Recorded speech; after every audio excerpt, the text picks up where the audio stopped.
తిరుమల శ్రీ స్వామివారు ప్రియంగా ఆరగించే ప్రసాదాలన్నీ శ్రీవారి ఆలయంలో పూర్వం వంట చెరుకు ఉపయోగించి కేవలం మట్టి కుండలో మాత్రమే వంట చేసేవారు. కాలక్రమేణా వాటి స్థానంలో ఇత్తడి గంగాళాలు చోటు చేసుకున్నాయి.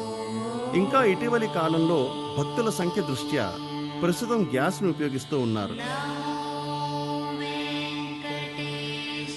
శ్రీవారు ఆరగింపు చేసే ప్రసాదాలు మాత్ర, పులిహోర, చక్కెర పొంగలి, కదంబం, దధ్యోజనం, పాయసం, సీరా మున్నగు అన్నప్రసాదాలన్నీ విమాన ప్రదక్షిణంలోని కోటులోనూ తయారు చేయబడును.